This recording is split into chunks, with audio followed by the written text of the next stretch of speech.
"Daddy, I'm here." The words were soft, almost fragile, but they cut through the room with a clarity no machine had managed in a year. Annie leaned close to the man lying in the hospital bed. She had been lifted up only moments earlier, guided by instinct more than permission. Her small body trembled, but her voice did not. She placed her mouth near his ear, just as her mother had taught her. "Daddy, it's me." Richard Hale did not move. The monitors continued their steady rhythm. The air remained heavy with waiting. For one brief, terrifying second, Annie wondered if she had been wrong, if the stories her mother told her late at night were only stories meant to make the past bearable. She swallowed and whispered again, closer this time. "My name is Annie." Still nothing. Behind her, Evelyn Hale stiffened. "This has gone far enough," she said sharply, her voice tight but controlled. "We don't know who this child is. She shouldn't be this close. There's not a coded." Lucas stepped forward, his jaw clenched. "Mom, this isn't right. He's in no condition." "I know," Evelyn said quickly. "I know. Just someone take her back, please." A nurse hesitated, torn between protocol and the strange stillness of the moment. Annie didn't turn around. She stayed where she was, eyes fixed on Richard's face. Then she did what her mother told her to do, only if she truly believed. She whispered a name. "Clara." "I'm said." The sound of it landed like a stone dropped into deep water. Richard's eyelids fluttered. Annie felt it before she saw it. A subtle change, a shift in the air, as if the room itself had drawn in a breath. "Daddy," she continued, her voice shaking now. Mom said I should tell you she misses you. Every day." She said she never stopped. The heart monitor spiked. A sharp, unmistakable sound cut through the room. "What was that?" Lucas said, panic creeping into his voice. Richard's fingers twitched. Just once. Just enough. Evelyn's breath caught. "No," she said quietly, more to herself than to anyone else. "That's not possible." Richard's chest rose unevenly. His brow tightened, as if he were struggling against something heavy, something that had held him down for far too long. His lips parted, but no sound came out. Annie leaned closer, tears welling now. "She used to look out the window at night," she whispered. "She told me you would come back, or I would find you." A tear slid from the corner of Richard's eye. It traced a slow path down his temple, soaking into the pillow. The room froze. "He's crying," a nurse whispered, stunned. Evelyn took a step forward, then stopped herself. Her voice came out steady, but her eyes were wide. "Richard," she said carefully, "you're confused. You need to rest." Lucas moved closer to his mother, lowering his voice. "This can't be happening," he said. "We need to stop this. If he wakes up..." Evelyn raised a hand, silencing him. "Not like that," she said firmly. She turned to the staff. "Please, the child needs space. He needs calm." Two nurses approached Annie gently. One crouched beside her. "Sweetheart," she said softly, "why don't you step back just a little?" "Okay," Annie nodded, but she didn't move yet. She looked at Richard one more time. His eyes opened. Not wide, not fully, but enough. They were unfocused at first, drifting, searching. Then they found her, the little girl with dark skin and serious eyes, standing too close to his bed, holding the air between them like a fragile bridge. His gaze sharpened. Recognition flickered. "Anne," his voice was barely a sound, rough and broken, as if it hadn't been used in years. Annie gasped. "Daddy?" Lucas swore under his breath. "No. No. No. No." Evelyn's composure cracked. "Richard," she said quickly, stepping forward again. "Don't strain yourself. You've been very sick." Richard didn't look at her. His eyes stayed on Annie. He whispered, struggling. "She said, my name?" Annie nodded fiercely. "Yes, she says it all the time." Another tear escaped him, followed by a shaky breath that sounded almost like a laugh, almost like a sob. Evelyn reached out instinctively, then stopped. "Richard," she said again, firmer now. The doctors need to stabilize you. This isn't the time. Lucas placed a hand on his mother's arm. His voice was low, urgent. Mom, if this keeps going, I know. Evelyn replied, her eyes never leaving Richard. I know. A doctor stepped in quickly, issuing calm instructions. We need to give him space. Everyone needs to step back. One of the nurses gently guided Annie away from the bed. This time, she went, her eyes never leaving her father. I'm here, she said softly, as she was moved aside. I'm not going anywhere. Richard tried to lift his hand. It barely rose from the sheet, but Annie saw it. She smiled through her tears. That's okay, she whispered. I'll wait. The room erupted into controlled motion machines adjusting, voices overlapping, professionals moving with purpose. But beneath it all, something irreversible had already happened. Richard Hale had heard a name he thought he'd lost forever, and it had brought him back. Across the room, Evelyn and Lucas stood close together, silent now, watching as the man they had already begun to let go of opened his eyes to a truth neither of them was prepared to face. The room did not return to silence after Richard Hale opened his eyes. It shifted into something tighter, more controlled, as if every breath now required permission. Doctors moved with practiced urgency, adjusting monitors, murmuring numbers that sounded suddenly hopeful. A nurse checked Richard's pupils. Another monitored his oxygen levels. Words like response, awareness, and stabilizing floated through the air. Carefully chosen, cautious, but impossible to mistake. Annie stood several steps back, where they had gently guided her. She clasped her hands together at her chest, copying the way her mother used to stand when she was nervous. Her eyes never left Richard. He blinked again, slower this time, stronger. His throat worked as if he were swallowing something heavy.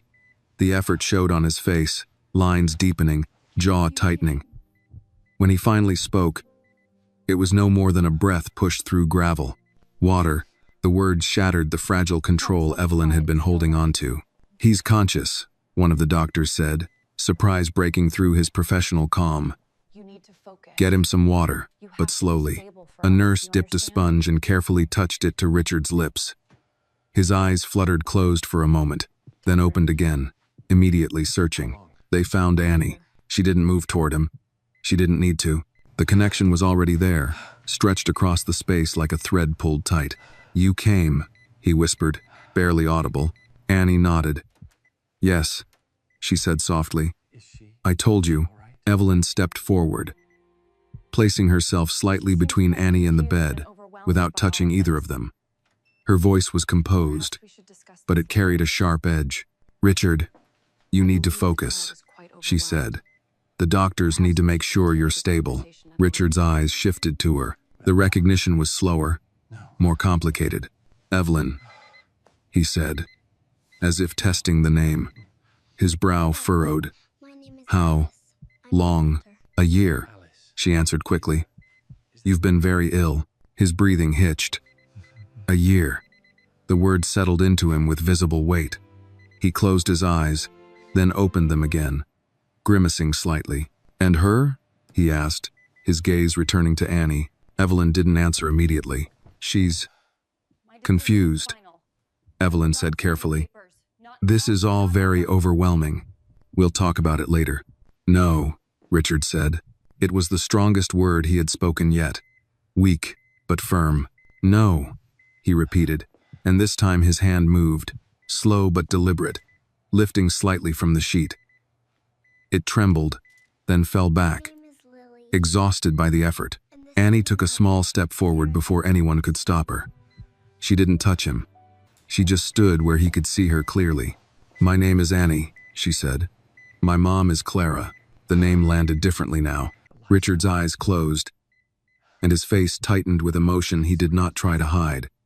When he opened them again, tears clung to his lashes. Clara, he whispered. She's here? If this moment moved you, if it reminded you of someone you waited a long time to hear from, please take a second to like this video. Leave a comment and tell us where you are watching from. And if stories about truth, justice, and being finally seen matter to you, subscribe to the channel so you do not miss the next chapter. Annie shook her head. No, she said gently, the way her mother spoke when delivering hard truths. She couldn't come, but she wanted me to tell you. She thinks about you all the time. Something in Richard's chest seemed to give way. A sound escaped him, low and broken. Not quite a cry, not quite a laugh. Evelyn stiffened.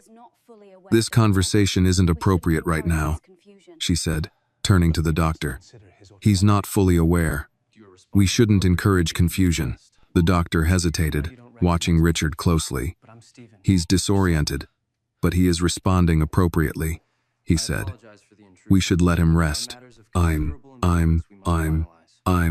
Lucas, who had been silent since Richard spoke Annie's name, finally found his voice. He stood near his mother, hands clenched at his sides. Dad, he said, forcing a casual tone that didn't quite hold. You scared us. You really need to rest now. Richard turned his head slightly, eyes focusing on Lucas. The look was not angry. It was assessing, as if he were seeing his son for the first time in a long while. Lucas, he said slowly, you're grown. Lucas swallowed. Yeah, you've been out for a while. Richard stared at him, something unreadable passing across his face. Then his attention drifted back to Annie, as if pulled by gravity. Paper, he murmured. Did you bring it? Annie's breath caught. She nodded quickly and reached into her jacket pocket. Her fingers brushed the worn edges of the folded document. She hesitated, glancing at the adults around her. Evelyn noticed immediately. What paper? She asked sharply. Richard's eyes flicked to her. Mine, he said, his voice barely above a whisper. Before anyone could stop her, Annie pulled out the folded paper and held it up. Not offering it yet, just showing that it existed. My mom kept it safe, she said. She said it was important. Evelyn's face went pale. That's enough, she said, stepping forward. Doctor, I think he's getting overstimulated. The doctor nodded reluctantly. We should let him rest. Visitors need to step back. Agar, a nurse approached Annie again, crouching slightly to meet her eyes. Sweetheart, we're going to give him some quiet time now, okay? Annie nodded. She looked at Richard one more time. He was watching her intently, as if afraid she might disappear the moment he blinked. I'll wait, she said. I promise. Richard tried to speak again, but his eyes fluttered, exhaustion finally winning. His breathing slowed, deepened. He did not fall unconscious, but he drifted, pulled under by the weight of returning to the world. As Annie was gently guided toward the door, Evelyn and Lucas stood frozen near the bed. This complicates things, Lucas said under his breath, keeping his voice low. Evelyn didn't respond right away. She watched Richard's chest rise and fall, watched the steady lines on the monitors. Yes, she said finally. It does. Her gaze shifted to the door where Annie had disappeared. And complications, she added quietly, have a way of becoming problems. Outside the room, Annie stood in the hallway, clutching the folded paper to her chest. Nurses hurried past. Voices echoed. But inside her, everything was still. Her father had opened his eyes. He had said her name, and she knew, with the unshakable certainty of a child who had waited a long time to be seen, that nothing would ever go back to the way it was before. The hospital room dimmed as evening settled in, lights outside the windows of the city beginning to glow like distant stars. Richard Hale lay still again, but this time the stillness was different. It was no longer empty. It was heavy with thought. His eyes were closed, yet his mind refused to rest. Fragments surfaced first. Not memories in order, but sensations. The smell of polished floors in his old house. The quiet hum of early mornings when wealth slept and only workers moved. A woman's careful footsteps. Clara's footsteps. Always light. As if she were afraid to leave marks behind. A voice cut through the haze. Mr. Hale? Richard? His eyes opened slowly. The ceiling came into focus, then the face of a middle-aged doctor standing at his bedside. The doctor smiled. Professional, but unmistakably relieved. "You're doing well," he said. "Very well, considering." Richard swallowed. His throat felt raw, unused. "How long?" he asked again, the words clearer now. "You've been in a coma for just over a year," the doctor replied. "You're safe. You're stable." Richard absorbed this in silence. A year. An entire year erased, while the world continued without him. He shifted his gaze slightly, scanning the room. "Where is she?" he asked. The doctor hesitated. "Who?" "The child," Richard said. "Annie." The doctor glanced toward the door, then back at him. "She's waiting outside. We thought it best to limit stimulation for now." Richard nodded faintly. "Let her in," he said. "I'll need to check with—" "Please," Richard interrupted, quietly but firmly. "She's important." The doctor studied him for a moment, then nodded. Just for a few minutes. When the door opened, Annie stepped in hesitantly. She held herself very still, as if afraid that sudden movement might undo what she had already done. Her eyes met Richard's, and she froze. "You're still here," she said, almost surprised. A weak smile tugged at his lips. "So are you." She walked closer, slow and careful, until she stood beside the bed again. No one else followed her in. The door closed softly behind her. "I didn't mean to cause trouble," Annie said quickly. Mom said." "I know," Richard said. "I remember." Her eyes widened. "You do?" He nodded. "Not everything, but I remember her. And I remember the night she left. I could." Annie lowered her gaze, clutching the folded paper tighter. "She cried a lot after that," she said. "But she never said bad things about you." Richard closed his eyes briefly, pain flickering across his face. "She was kinder than I deserved." There was a pause. The kind that wasn't awkward, but careful. "She got sick," Annie said softly. Before she told me everything." Richard's breath caught. "Is she?" Annie shook her head. "She's still here, just tired. She told me not to be afraid." Tears welled in Richard's eyes again. He turned his face slightly away, ashamed of how easily they came. "I failed her," he said, more to himself than to Annie. "I failed both of you." Annie frowned. "Mom said you were scared," she replied. "She said grown-ups get scared too, but they don't like to admit it." He let out a weak, breathless laugh. She was right. A knock sounded at the door. Before either of them could respond, Evelyn stepped inside, her movements measured, her expression carefully neutral. Lucas followed a step behind her, arms crossed. "There you are," Evelyn said, directing her words at Annie first. "We were wondering where you'd gone." Annie straightened instinctively. The doctor said, "I could stay for a little while." Evelyn nodded. "Of course." Just briefly, her eyes moved to Richard. "How are you feeling?" "Tired," he replied, "but awake." "Eated." "That's good," she said smoothly. "The doctors are optimistic, but they've warned us you may be confused. Memories can be unreliable after something like this." Richard watched her carefully. "Some things are very clear," he said. Lucas shifted his weight. "Dad, you need rest," he said. "We can talk later. About everything." Richard didn't look away from Annie. "Later has a habit of never coming," he said quietly. Evelyn's smile tightened.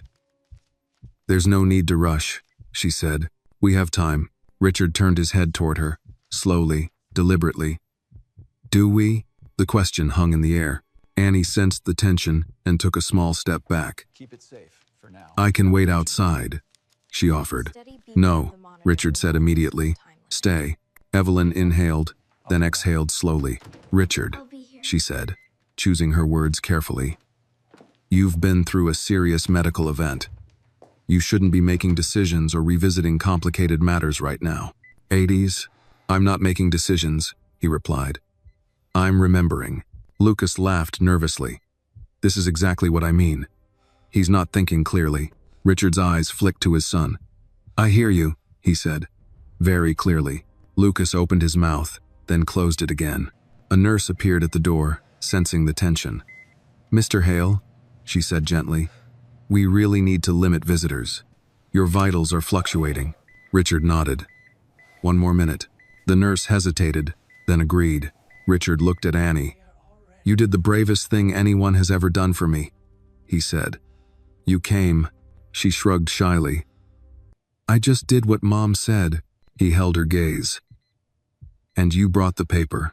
Annie nodded and held it out this time, placing it carefully on the bed. "It's yours," she said.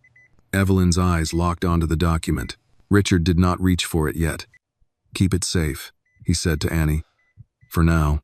She nodded, folding it back into her jacket. The nurse stepped forward again. "Time's up." Annie turned to leave, then paused. "I'll come back," she said softly. "I'll be here," Richard replied. As she walked out, Evelyn and Lucas followed, leaving Richard alone with the machines once more. But the room felt different now.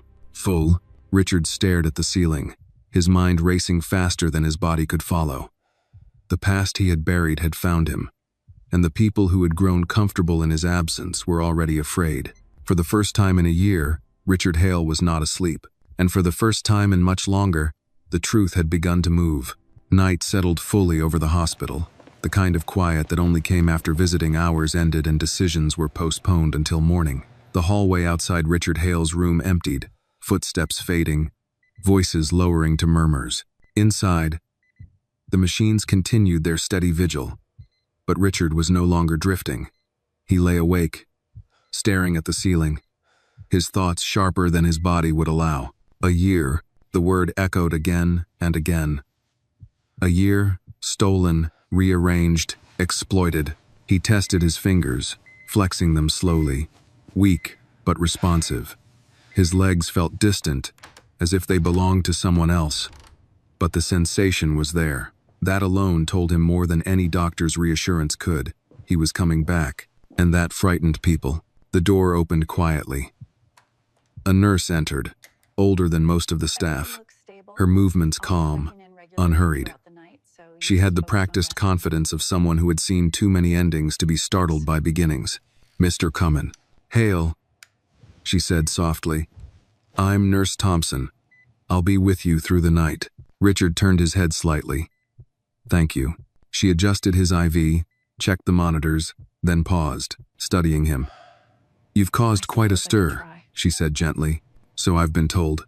She smiled faintly. "That little girl, she did something special today." "Yes," Richard said. "She did." Nurse Thompson hesitated, then lowered her voice. "You should know," she said, "that a lot of decisions were made while you were asleep." Richard met her eyes. "I assumed as much." She nodded, careful with her words. "Some of them may need revisiting." "Will you help me?" he asked. She considered him for a long moment. Then she said, "I believe in listening to patients who wake up when they're not supposed to." After she left, Richard closed his eyes, not to sleep, but to gather himself. Images surfaced again, clearer now. Clara standing in the kitchen late at night, rubbing her hands together to keep warm. The way she had looked at him when she was afraid he would turn away. And Annie, her voice, her certainty. A knock interrupted his thoughts.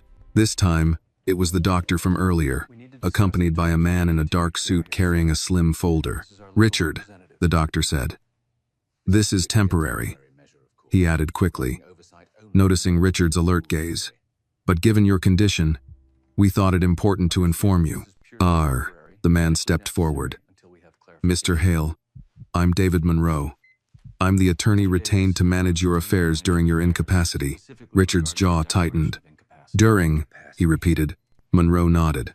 "Yes, your wife authorized me under your existing power of attorney." "I see," Richard said.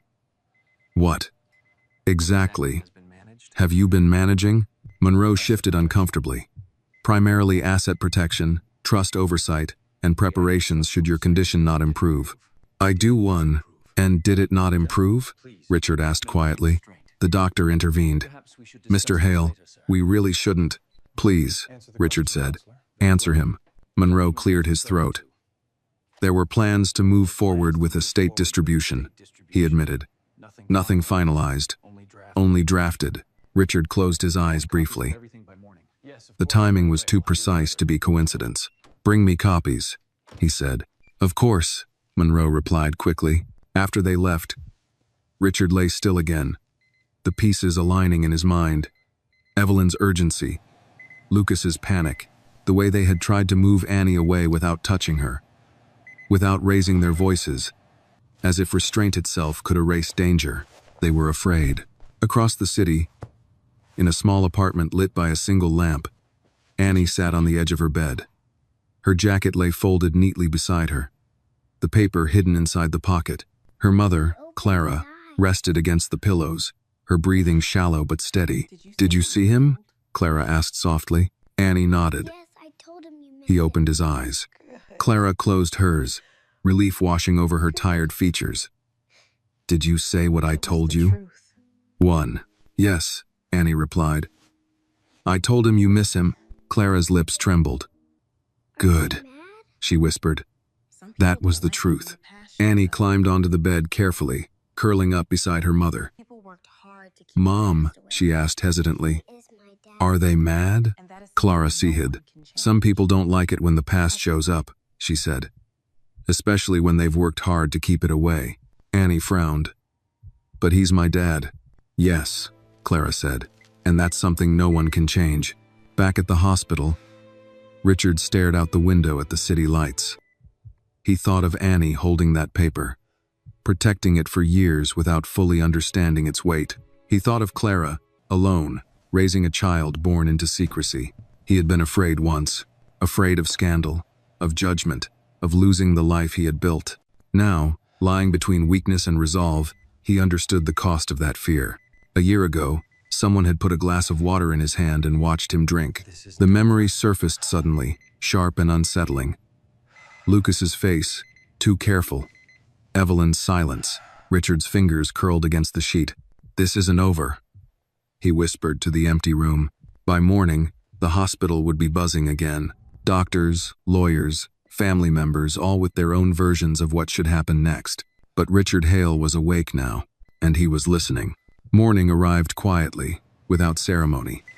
Pale light filtered through the hospital blinds, casting thin lines across the floor and the side of Richard Hale's bed.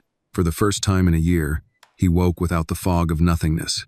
Pain greeted him instead, dull, persistent, real. Good morning, how are you feeling? He welcomed it. Pain meant he was present. A nurse was already there when his eyes opened, checking the monitors with practiced efficiency. "Good morning, Mr. Hale," she said. "How are you feeling?" "Slow," he replied. His voice sounded stronger than it had the night before, though still rough, but awake. She smiled. "That's a good start." As she adjusted his IV, Richard studied her face, then the doorway behind her. "The girl," he said. "Annie. Is she here?" "She hasn't arrived yet," the nurse replied. "Visiting hours start in 30 minutes. Richard nodded. "Please let her in when she comes." "I'll make a note," the nurse said gently. When she left, the quiet returned, but not the emptiness. Richard let his thoughts move freely now. No longer trapped behind sleep, memories came in order at last, lining up like witnesses who had waited a long time to be heard. The glass of water, he could see it clearly now. The condensation sliding down the side, Lucas standing too close, Evelyn watching from across the room, her face carefully blank. He remembered thinking the water tasted strange, but he had been tired. He had trusted his own home. Trust, he realized, had been his most dangerous habit. The door opened again, this time with purpose. Evelyn entered first, impeccably dressed as always, followed closely by Lucas. Both wore expressions shaped overnight, carefully arranged, rehearsed. "Richard," Evelyn said warmly, "you look better." "I feel clearer," he replied. "That's wonderful," she said, taking a step closer. "We were so worried." Lucas nodded. "Yeah, Dad, you gave us a scare." "Ode." Richard watched them both without speaking, letting the silence stretch. He noticed how Lucas shifted his weight, how Evelyn's fingers tightened briefly around her purse. "I want to see Annie," Richard said at last. Evelyn's smile didn't falter, but something behind it did.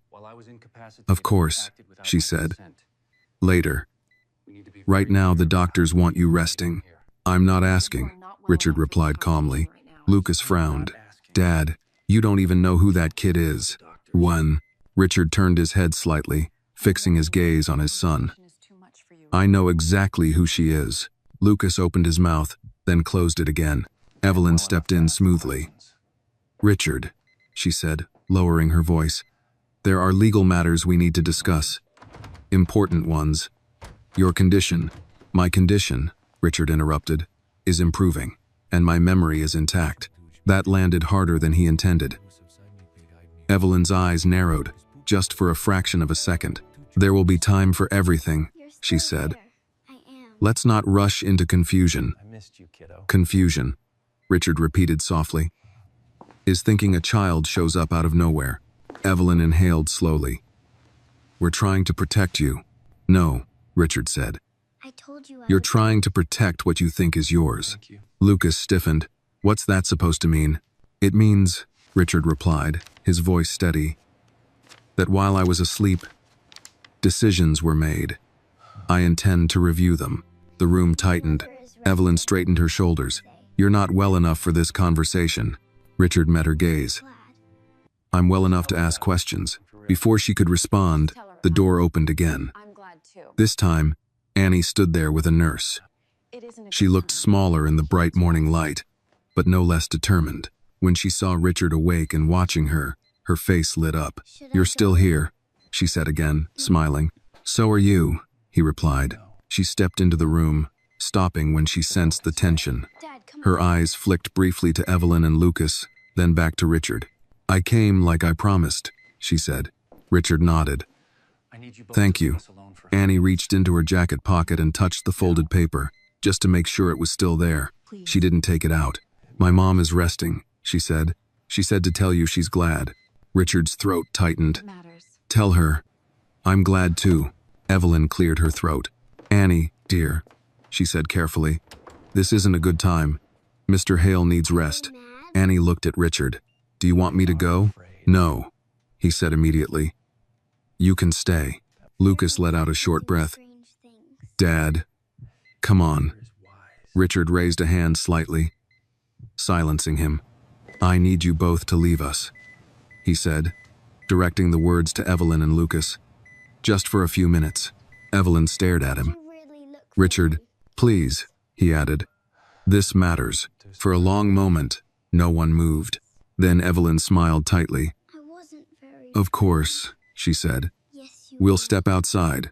Lucas hesitated, then followed his mother out, casting one last uneasy glance at Annie. When the door closed, the room felt lighter. Annie moved closer to the bed. Are they mad? She asked quietly. They're afraid, Richard said. There's a difference. She nodded, accepting this as fact. My mom says fear makes people do strange things. She's wise, Richard replied. Annie climbed onto the chair beside the bed, her feet dangling. Did you really look for us? She asked. Yes, he said without hesitation. I just wasn't brave enough. Annie considered that. You look brave now. Richard smiled faintly. I'm trying. He looked at her carefully, memorizing her face, the curve of her brow, the steadiness in her eyes. He had missed years he could never get back. The weight of that loss pressed down on him, but so did something else. Resolve. Outside the room, Evelyn leaned against the wall, her composure finally slipping. Lucas paced once, then stopped. This is bad, he said. If he keeps talking to her, we'll manage, Evelyn said sharply. We always have. But even as she spoke, doubt crept in. Inside, Richard watched Annie swing her legs gently, the paper safe in her pocket. The truth, no longer hidden. The past had walked back into his life on small feet, and this time, he would not turn away. By the afternoon, word had spread through the hospital that Richard Hale was awake, not fully recovered, not walking, not ready to speak to reporters or lawyers in numbers, but awake enough to ask questions, awake enough to notice who lingered too close and who avoided his eyes. That alone shifted the balance. Richard sat propped up against pillows now, the doctors allowing him brief periods of alertness before insisting he rest again. Annie remained nearby, quiet, observant, her presence oddly grounding. She didn't chatter. She didn't demand attention. She simply existed beside him, as if she had been doing this her entire life. "Do you want me to read to you?" she asked at one point, holding up a thin children's book she'd brought from home. Richard smiled faintly. "I'd like that." She climbed back onto the chair and began reading slowly, carefully sounding out each word. Her voice was soft, steady. With every sentence, Richard felt something in his chest loosen, something he hadn't realized had been locked for years. Outside the room, Evelyn watched through the narrow window in the door. She had always been good at reading rooms, good at anticipating outcomes, good at staying one step ahead. But this was different. A child changed the equation. Lucas stood beside her, arms crossed, jaw tight. "We can't let this continue," he muttered. "Every minute she's in there, he remembers more." Evelyn didn't answer immediately. Her gaze stayed fixed on Richard's profile, the way his attention stayed on the girl, not on the machines, not on the charts, not on the world he had left behind. "He's weak," she said finally. "Physically, emotionally. That doesn't help us," Lucas replied. "What if he asks for an investigation? What if he starts digging?" Evelyn's lips pressed together. "Then we slow him down." Eyes in. Inside the room, Richard closed his eyes as Annie finished the last page. "Thank you," he said. "You have a good voice." She smiled shyly. "Mom says voices matter. They're how people remember you." Richard swallowed. "She's right." There was a knock. A doctor stepped in, clipboard in hand. "Mr. Hale, we need to talk about your recovery plan." Richard nodded. "Go ahead. You've made remarkable progress," the doctor said. "But your body has been through a great deal. There are risks, memory gaps, muscle weakness, emotional stress." Richard glanced at Annie. "She helps." The doctor smiled politely. "I can see that. But we still need to be cautious." "Understood," Richard replied. "I'd also like to request a full review of my medical records from the past year." The doctor paused. "That can be arranged, though it may take time." "I have time," Richard said quietly. After the doctor left, Annie looked up at him. "Are you in trouble?" "No," he said. "I'm being careful, too." She nodded, then hesitated. "Mom says being careful doesn't mean being scared." Richard looked at her, surprised. Then he laughed softly. "Your mother says a lot of things I should have listened to sooner." Annie reached into her jacket and pulled out the folded paper, holding it between both hands.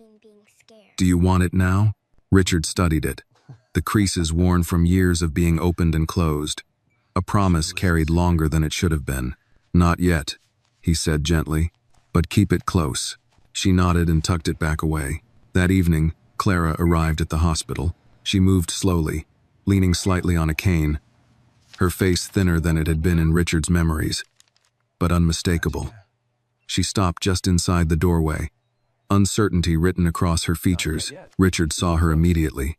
Time seemed to fold in on itself. "Clara," he said, her name steady on his lips this time. She covered her mouth with her hand, tears spilling over before she could stop them. "Richard," she whispered. Annie turned, eyes bright. "Mom." Clara nodded to her, then took a hesitant step forward. "I wasn't sure if I should." "You should," Richard said. "You always should have." She approached the bed slowly, as if afraid he might vanish again. They didn't touch at first. They just looked at each other, taking in what time had changed and what it hadn't. "I never wanted to hurt you," Clara said softly. "I just wanted her to live." "I know," Richard replied. "I was the one who was afraid."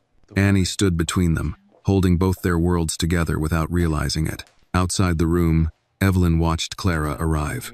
Her expression hardened. "That's her," Lucas said quietly. "The maid." "The woman," Evelyn corrected sharply. "Who is now a problem." Lucas exhaled. "What do we do?" Evelyn straightened, smoothing her jacket. "We remind everyone," she said coldly, "that sympathy is not legality." Inside, Richard reached for Clara's hand at last. His grip was weak, but deliberate. "I'm not losing you again," he said. Clara nodded, tears streaming. I'm not going anywhere. Annie looked from one to the other, sensing the gravity of the moment. Does this mean we're together? She asked. Richard smiled at her. It means, he said, we're going to try, and we're going to be honest. Honesty, it was a dangerous word, and somewhere down the hall, Evelyn Hale was already preparing to fight it. Clara's hand trembled in Richard's, not from weakness alone, but from the collision of past and present pressing too close together. The hospital room felt smaller now, as if the walls themselves were listening. I didn't plan to come today, Clara said softly. I only meant to see if you were awake. To make sure Annie wasn't imagining things, Richard tightened his grip, just slightly. She wasn't imagining anything, he said. Neither were you. End quote. Annie stood between them, her small fingers wrapped around the strap of her jacket. She sensed that something fragile was forming, something that could break if spoken too loudly. I can wait outside, she offered, repeating the habit she had learned early in life: make space. Don't demand it. No, Richard said at once. Stay. Clara looked at him, surprised, then nodded. She should stay. The words carried more weight than they appeared to. Permission. Recognition. A knock came at the door, sharp and intrusive. Evelyn stepped inside without waiting for an answer. Her eyes went first to Clara, then to their joined hands, then to Annie. She took in the scene quickly, efficiently. So, she said calmly, this is happening. Clara straightened instinctively, releasing Richard's hand. Years of deference surfaced without invitation. Annie noticed and stepped closer to her mother, pressing lightly against her side. Yes, Richard said. It is. End quote. Evelyn smiled thinly. I see. Her gaze shifted to Clara. I wasn't aware you'd be visiting today. I wasn't aware I needed permission, Clara replied, her voice quiet but steady. For the first time, Evelyn truly looked at her not as staff, not as an inconvenience, but as a woman who had endured and returned. This isn't appropriate, Evelyn said, turning back to Richard. You're in recovery. Emotional stress can be dangerous. What's dangerous, Richard replied, is silence. We have Sina. Lucas appeared in the doorway, drawn by instinct or fear. He stopped short when he saw Clara. You, he said, before he could stop himself. Clara met his gaze. Hello, Lucas. His jaw tightened. You shouldn't be here. Annie looked up at him. Why not? She asked simply. The question disarmed him. He hesitated, then looked away. This is complicated. My mom says complicated is what people say when they don't want to explain, Annie replied. Richard hid a faint smile. She's learning fast. Evelyn exhaled slowly. Richard, may I speak with you privately? No, he said. Anything you have to say, you can say here. The refusal landed hard. Evelyn adjusted her posture. Very well, she said. Then let's be clear.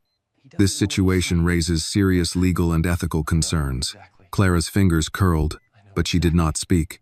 This child, Evelyn continued, gesturing vaguely toward Annie without meeting her eyes, has appeared suddenly with claims that she has appeared, Richard interrupted. Because I disappeared. Silence followed. Lucas broke it. His voice strained. Dad, you don't know what you're saying. I know exactly what I'm saying, Richard replied. And I know what I drank. Lucas went pale. Evelyn's eyes sharpened. Careful, she warned. No, Richard said. You be careful. With the can, he turned his head toward Clara. Did you ever hear from me after you left? Clara shook her head. No, she said. I saw notices, ads. I never knew if they were real. They were, Richard said. And they weren't enough. Annie looked between them. My mom kept the paper safe, she said again, as if anchoring herself to something solid. Evelyn's composure finally cracked. That paper is meaningless, she snapped, then stopped herself, smoothing her tone. Legally speaking, Eager. Richard's eyes hardened. We'll see. A nurse appeared at the door, alerted by the raised voices. Is everything all right? Yes, Richard said. But I need you to note something in my chart. The nurse hesitated. What's that, Mr. Hale? That I've requested an independent review of my medical records, he said, effective immediately. Evelyn turned sharply. You can't. I can, Richard replied. And I am. The nurse nodded, professional neutrality masking curiosity. I'll make the note. When she left, the room vibrated with unspoken consequences. Lucas ran a hand through his hair. You're tearing this family apart. Richard looked at him, truly looked. Families don't break because of truth, he said. They break because of lies that last too long. Annie tugged at Clara's sleeve. Mom, she whispered. Are we in trouble? Clara knelt to her daughter's level. No, she said firmly. We're not. Richard watched them, his chest tightening. You won't leave again, he said to Clara. Not like before. Clara met his gaze. I won't, she said. But I won't disappear either. That's all I ask, he replied. Evelyn stepped back, reassessing. This isn't over, she said quietly. I know, Richard answered. It's just begun. As Evelyn and Lucas left the room, the door closing with controlled finality, Clara let out a breath she'd been holding for years. I didn't come to start a war, she said. Richard shook his head. Neither did I, he replied. But some truths don't arrive gently. Annie climbed onto the chair again, swinging her legs. Does this mean I can come see you tomorrow? Richard smiled, tired but certain. Every day, he said. She beamed. Okay, then I'll tell you more stories. I'd like that, he said. I've missed a lot. Outside, the hospital resumed its ordinary rhythm. Inside, a line had been crossed quietly, irrevocably. The past had not just returned, it had taken a seat. The hospital began to feel less like a place of recovery and more like a battleground. By the third day after Richard woke, the atmosphere around his room had shifted. Nurses spoke in lower voices. Doctors lingered longer than necessary. Files moved from one desk to another with quiet urgency. Someone, somewhere, had started asking questions that could not be unasked. Richard noticed everything. He had always been observant. Success had required it. Now, stripped of physical strength, observation was the one advantage left to him, and he used it carefully. That morning, Annie arrived with Clara just after visiting hours began. Annie wore the same jacket as always, the pocket slightly weighed down by the folded paper she never let out of her sight. Clara looked tired but determined, her back straighter than it had been days earlier. You look stronger, Clara said as she approached the bed. Richard smiled faintly. Stronger isn't the word, he replied. Clearer is. Annie climbed onto her chair without being asked. The doctor says you can sit up longer now, she announced proudly, as if it were her own accomplishment. I heard, Richard said. That's good news. She leaned closer. Do you remember more things? Yes, he answered honestly. Some I wish I didn't. Some I'm grateful for. Clara watched him carefully. Like what? Richard was quiet for a moment. Then he said, I remember the night I signed that paper. Annie's hand instinctively went to her jacket pocket. I remember thinking, Richard continued, his voice low, that if I couldn't protect you openly, I would protect you silently. It was cowardly, but it was also real. Clara swallowed. I didn't know whether to believe in it, she admitted, but I couldn't throw it away. I'm glad you didn't, he said. Outside the room, Evelyn stood with a man Richard didn't recognize. Another lawyer, younger, sharper. Lucas paced a few steps away, checking his phone, jaw tight. They've requested medical records, the lawyer said quietly. An independent review. Evelyn's eyes narrowed. How soon? Soon enough to be inconvenient. Lucas stopped pacing. This is getting out of hand. No, Evelyn replied. It's getting out of our control. There's a difference. Inside, a doctor entered with a tablet. Mr. Hale, he said, we've reviewed your recent vitals. You're progressing faster than expected. Good, Richard replied. I'd like to authorize full access to my records for Dr. Alan Brooks. The doctor paused. Dr. Brooks? Neurology? Yes, Richard said. I trust him. I'll note it, the doctor said, clearly surprised. After he left, Annie tilted her head. Do you trust a lot of people? She asked. Richard smiled sadly. Not as many as I used to. Clara reached for Annie's hand. That's not always a bad thing. Later that afternoon, Richard slept lightly, exhaustion finally overtaking him. Annie and Clara stepped out to give him rest, settling into a quiet corner of the waiting area. That woman, Annie said suddenly, her voice low. She doesn't like us. Clara didn't deny it. No, she said. She doesn't. Did I do something wrong? Annie asked. Clara turned to her daughter fully. No, she said firmly. You told the truth. Some people don't like what the truth changes. Annie nodded slowly. Mom, she said. Are they going to try to take me away from him? Clara's chest tightened. She chose her words carefully. They might try to make things difficult, she said. But no one can erase who you are. Back in the room, Richard woke to voices he hadn't expected. Lucas stood near the foot of the bed, alone. Dad, Lucas said quietly, we need to talk. Richard studied him. About what? Lucas hesitated, then exhaled. About before. About that night. Richard didn't speak. I didn't mean... Lucas began, then stopped. His voice dropped. Mom said you were exhausted, that the medicine would help you sleep. Richard's eyes never left his son's face.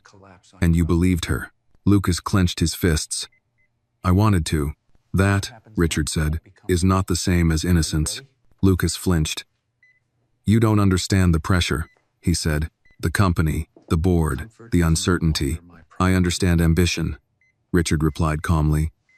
And I understand fear. I just didn't expect betrayal. Lucas looked away.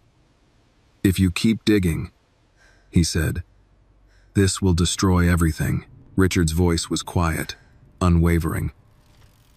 Some things deserve to be destroyed. Lucas left without another word. That evening, Dr. Brooks arrived.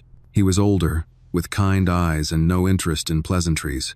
He reviewed scans, asked pointed questions, listened more than he spoke. Finally, he looked at Richard and said, You didn't collapse on your own. Richard nodded once. I know. Dr. Brooks closed the file. Then what happens next? He said. Won't be comfortable. Richard glanced toward the door, where Annie's laughter echoed faintly from the hallway. Comfort, he said, is no longer my priority. I was not it. Outside, as night fell again over the city, Evelyn sat alone in her car, gripping the steering wheel. The past was no longer buried, and the longer it breathed, the more dangerous it became. Inside the hospital, Richard Hale lay awake, listening to the sounds of life returning footsteps, voices, a child's quiet humming beyond the door. He was weak, but he was no longer powerless. By the end of the week, Richard Hale's awakening was no longer a rumor whispered between nurses. It was a fact the hospital administration could no longer contain. A private room on the executive floor was quietly reassigned. Security outside his door increased, justified as standard procedure, though everyone knew it was anything but standard. Calls began coming in board members, senior executives, old friends who had waited a year to decide whether grief or opportunity would define their loyalty. Richard accepted none of them. Instead, he spent his limited strength listening to doctors explain what his body could and could not do, listening to Clara describe the years he had missed, listening to Annie talk about school, about the way pigeons gathered near the park, about how her mother always folded laundry while humming the same song, and listening, most carefully of all, to what people avoided saying. That morning, Dr. Brooks returned with a thicker file and a face that carried no comfort. We ran additional tests, he said, closing the door behind him. Blood work from the early days of your admission. Not everything was preserved properly, but enough was. There's not Witherley. Richard's jaw tightened. Enough for what? To confirm, Brooks said carefully, that you ingested a compound inconsistent with exhaustion or natural collapse. Clara, seated near the window, froze. Annie looked up from her drawing. What does that mean? Richard held up a hand. It means, he said gently, that someone helped me fall asleep. Dr. Brooks nodded. The dosage wasn't lethal, but it was enough to induce prolonged unconsciousness, especially combined with stress and dehydration. Clara's face drained of color. They did this to you, she whispered. Richard didn't answer immediately. He had already crossed that bridge internally. Hearing it spoken aloud only hardened what had been forming. Yes, he said at last. They did. Annie stared at him, confused. Why would someone do that? Richard looked at her. And for a moment the weight of the answer nearly crushed him. Because, he said slowly, they were afraid of losing what they had. Annie frowned. But they already had it. Richard smiled sadly. But they already had it. That's how fear works. Later that day, Evelyn arrived alone. She stood just inside the door, her posture as immaculate as ever, her expression composed enough to pass for calm. She waited for permission to speak, something she had never needed from him before. You've been busy, she said finally. Richard didn't respond at once. He was watching Annie, who sat cross-legged on the floor, carefully coloring inside the lines. Only when she finished a page and held it up proudly did he look back at Evelyn. Yes, he said, I have. Evelyn followed his gaze. She shouldn't be here, she said quietly. This is a hospital, not a playground. End quote.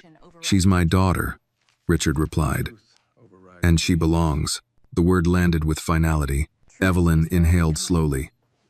You're making a mistake, she said. You're letting emotion override judgment.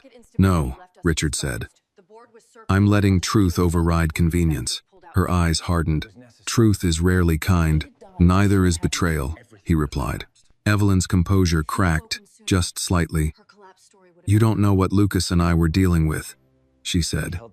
The company was unstable. The board was circling. Investors were restless. If you died, but I didn't, Richard said. And if you'd woken sooner, Evelyn continued, everything would have collapsed. We held things together. By poisoning me, he said quietly. The word hung between them, ugly and undeniable. Evelyn looked away. We gave you something to help you sleep, she said. You were exhausted, overworked. You pushed yourself too far, and you watched me drink it, Richard said. That was a choice. Silence followed. Annie looked up, sensing the shift. Daddy? She asked softly. Richard turned to her at once. It's okay, he said. Go sit with your mom for a minute. Annie hesitated, then nodded, padding over to Clara and climbing into her lap. Evelyn watched this exchange, something unreadable flickering across her face. You're tearing your own family apart, she said. Richard shook his head. No, he replied. I'm seeing it clearly for the first time. That evening, Richard requested a meeting with his legal counsel. His counsel, not the ones Evelyn had chosen during his absence. Papers were drawn up. Authority reassigned. Access restricted. Across the city, Lucas sat alone in his apartment, staring at his phone, unread messages piling up. He replayed the moment his father had looked at him, not with anger, but with disappointment. That look haunted him more than any accusation. At the hospital, Clara sat beside Richard's bed as he rested, his breathing steady. Annie slept curled up on a chair, clutching her jacket. You don't owe us anything, Clara said quietly. You don't have to fight.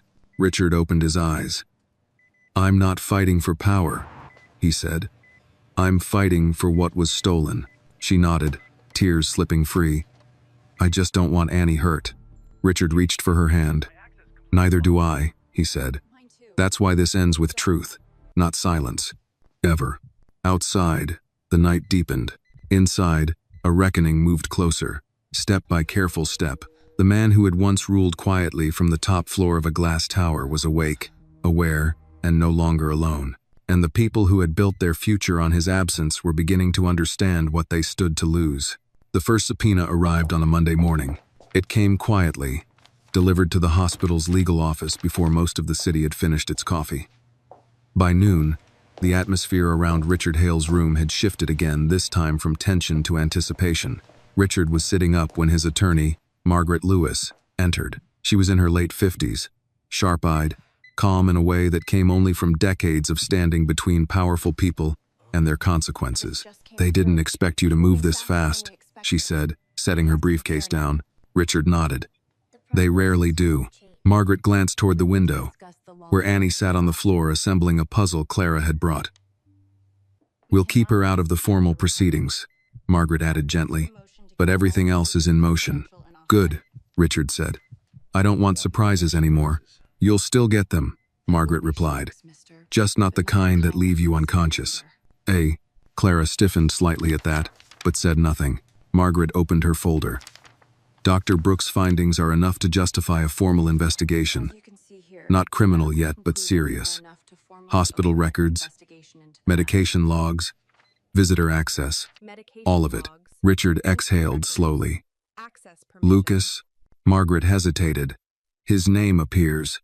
So does Evelyn's." Annie looked up, sensing the change.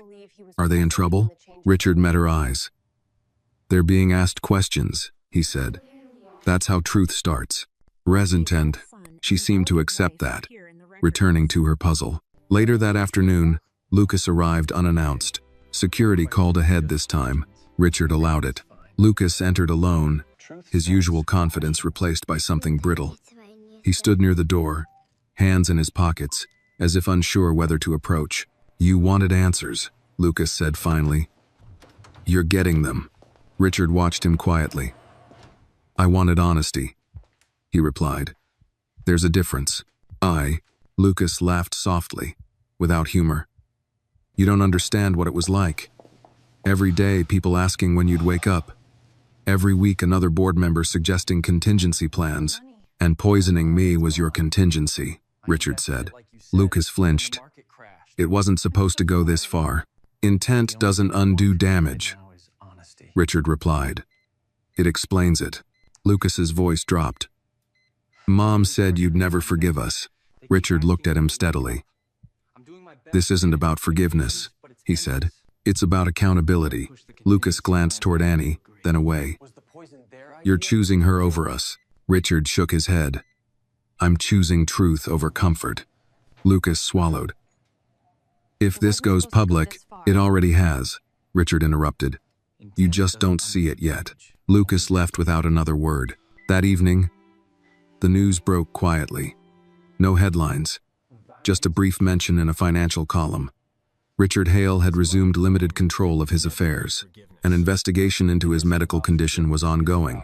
For those who knew how to read between the lines, it was seismic. Clara sat beside Richard as dusk fell, the city glowing outside the window. "I never wanted revenge," she said softly. "I just wanted Annie to know where she came from." Richard nodded. "And now she does. So does everyone else." Annie climbed onto the bed carefully, resting her head against his arm. "Does this mean we don't have to whisper anymore?" she asked. Richard smiled, emotion tightening his chest. "No," he said. "We don't." The following morning, Dr. Brooks returned with a grim expression. "The review is official now," he said. "There are discrepancies, missing signatures, altered notes." "Can they prove intent?" Richard asked. Brooks hesitated. "Eventually." Across town, Evelyn sat in a private conference room with her own counsel, the walls closing in despite the luxury. "They're overreaching," she said sharply. "He's not stable." "It says." Her lawyer shook his head. "He's stable enough. And motivated." Evelyn stared at her reflection in the glass. For the first time in years, she looked uncertain. Back at the hospital, Annie showed Richard a new drawing. 3 figures holding hands. No labels this time. "It's us," she said simply. Richard traced the lines with his finger. "Yes," he said. "It is." He looked at Clara, then back at his daughter. "Whatever happens next," he said quietly, "we face it together." Annie nodded. "That's what family does." Outside, the machinery of justice continued to turn slow, deliberate, unstoppable. And for the first time since he had closed his eyes a year ago, Richard Hale felt ready for what came next. The hearing was scheduled faster than anyone expected. 3 days after the investigation became public, a temporary civil hearing was set to determine Richard Hale's medical autonomy and decision-making capacity. On paper, it was procedural. In reality, it was the first real test of who still controlled his life. The hospital room transformed into something resembling a command center.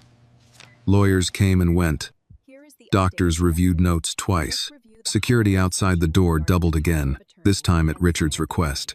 "I don't want surprises," he said. "I've had enough of those." Margaret Lewis sat at the small table near the window, reviewing documents. "They're arguing diminished capacity," she said. "That you're being influenced." Richard almost smiled. "By a 6-year-old? By emotion," Margaret corrected. "They'll say grief, guilt, confusion." Clara sat quietly beside Annie, who was drawing again, her legs tucked beneath her. "She hasn't told Annie any of this, has she?" Margaret asked gently. "No," Clara replied. "She knows grown-up problems stay with grown-ups." Annie looked up. "I know when people are scared," she said matter-of-factly. Richard met her eyes. "So do I." That afternoon, a court-appointed evaluator arrived. Dr. Helen Foster was in her early 60s, with silver hair and a voice that carried neither judgment nor warmth, only clarity. "I'm here to assess your cognitive and emotional state," she said plainly. Richard nodded. "Ask whatever you need." The evaluation lasted nearly 2 hours. Memory recall, logical reasoning, emotional awareness. Dr. Foster asked about his childhood, his marriage, his business decisions. She asked about Annie.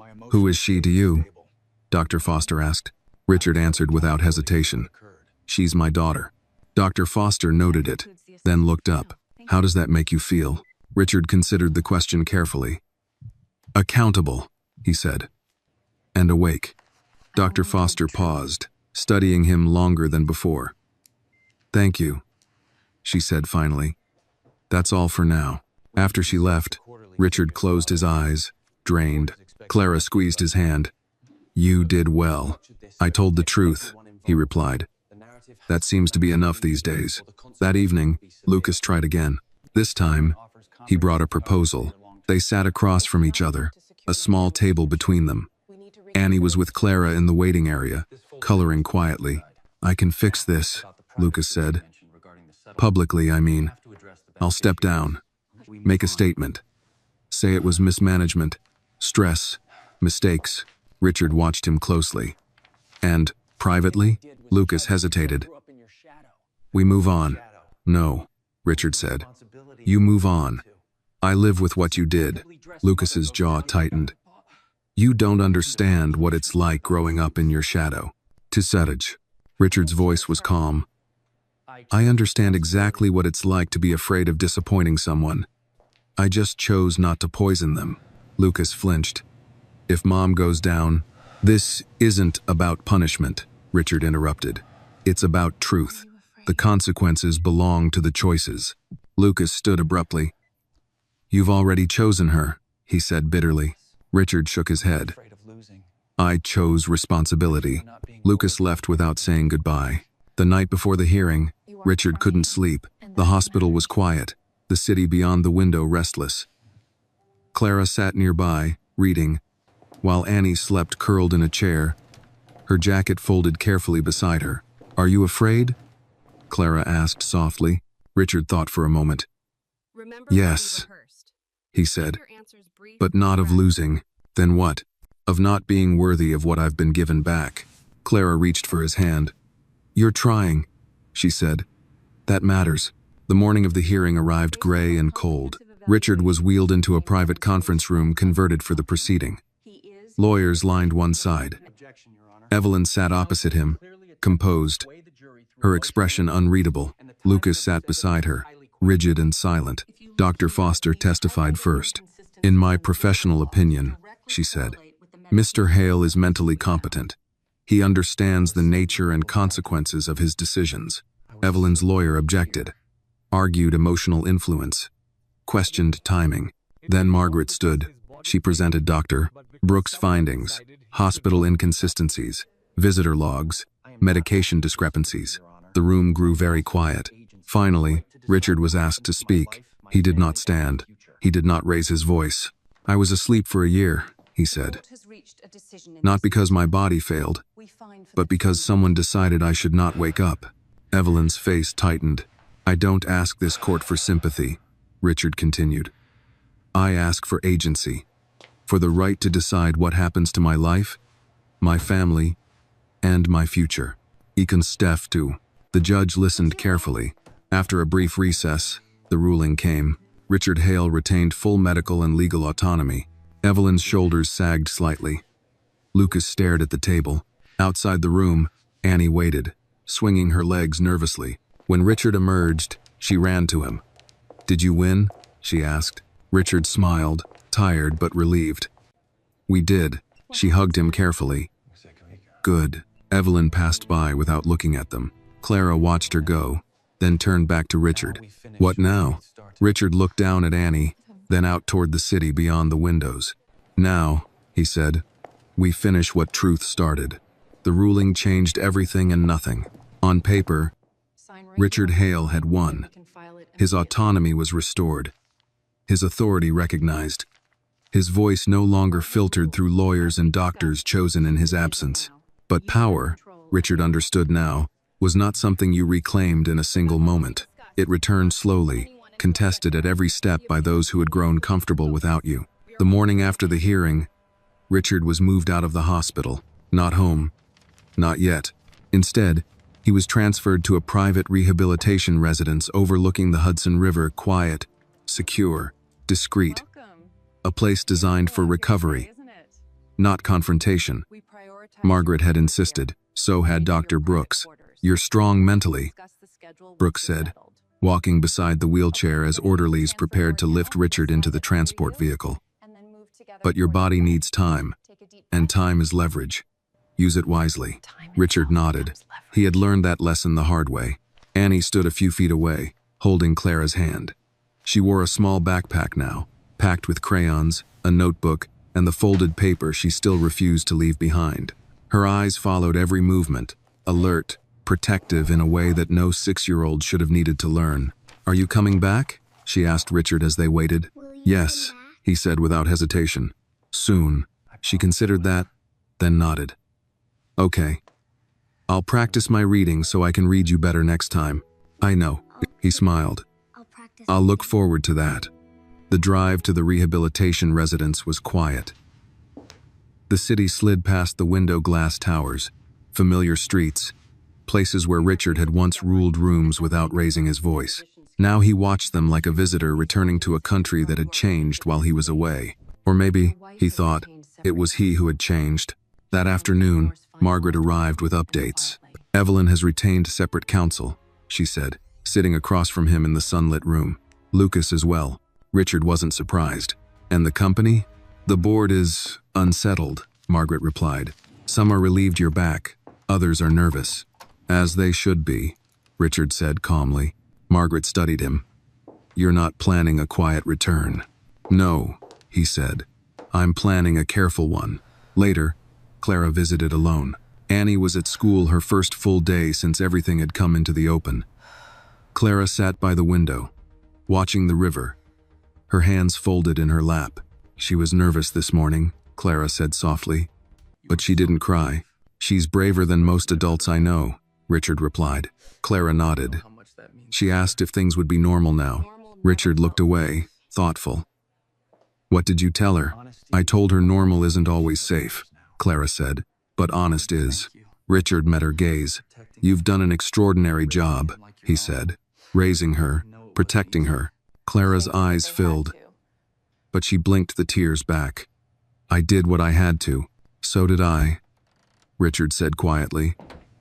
"Too late." "No," Clara replied gently. "You're here now." That night, Richard reviewed documents long after the nurses thought he was asleep. Financial transfers, temporary trusts, emergency decisions made while he lay silent. Patterns emerged. Nothing overt, nothing sloppy, just enough pressure applied in the right places, just enough silence where questions should have been asked. Lucas had learned from Evelyn, and Evelyn had underestimated time. Across town, Evelyn sat alone in her penthouse, the city lights no longer comforting. The silence pressed in, unfamiliar and unwelcome. She had spent a year preparing for a future without Richard. She had never prepared for his return. Lucas paced the room, restless. "He's not backing down," he said. "No," Evelyn replied. "He's circling. What if he goes public?" Lucas asked. Evelyn turned to him slowly. "Then we remind the world," she said, "that stories are easier to control than facts." Back at the rehabilitation residence, Richard struggled through physical therapy the next morning. Each step was an argument with his own body, muscles protesting the months of neglect. Sweat soaked his shirt. His hands shook, but he did not stop. "You don't have to push this hard," the therapist said gently. "Yes," Richard replied through clenched teeth. "I do, because weakness invited decisions made for you." That afternoon, Annie visited again. She ran into the room, skidding slightly on the polished floor, her backpack bouncing. "I read a whole chapter today," she announced proudly. "I'm impressed," Richard said. She climbed onto the couch beside him. "Mom says you're getting stronger." "I am," he agreed. Slowly.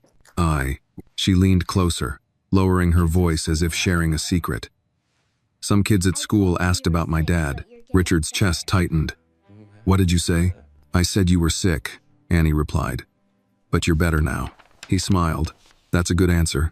She reached into her backpack and pulled out the folded paper, smoothing it carefully on her knees. "I kept it safe," she said again. "I know," Richard said. "And soon, you won't have to carry it alone." That evening, Margaret called with news. "The civil investigation is expanding," she said. "Hospital administration is cooperating. So is one of the nurses." Richard closed his eyes briefly. "Good. But," Margaret added, "this will get ugly." Richard looked at Annie, who was humming softly as she colored. "Truth often does," he said. As night settled over the river, Richard sat awake, listening to the quiet rhythm of a place built for healing. He was not healed yet, not by a long way, but he was no longer silent, and somewhere between the sound of water moving steadily past and a child's soft humming, Richard Hale understood something with absolute clarity. Waking up had been the first battle. Claiming what came next would be the war. The first crack in Evelyn Hale's armor came quietly. It wasn't a headline. It wasn't a courtroom scene. It was a phone call she wasn't supposed to hear about. Richard was in physical therapy when Margaret Lewis stepped into the room, her expression carefully neutral. She waited until the therapist left, then closed the door behind her. "One of the private nurses from your hospital stay," Margaret said, lowering her voice, "has agreed to testify." Arc. Richard leaned back slightly, breath controlled, muscles still trembling from exertion. "Why now?" "She was paid off," Margaret replied. "Not enough to retire, but enough to stay silent. The money trail surfaced yesterday." Richard nodded slowly. "Fear has a shelf life." Margaret allowed herself a thin smile. "So does loyalty when it's purchased instead of earned." That afternoon, Clara noticed the change in him the moment she arrived. "You're somewhere else," she said, setting Annie's backpack down near the couch. Richard looked at her. "I'm closer than I was," he replied.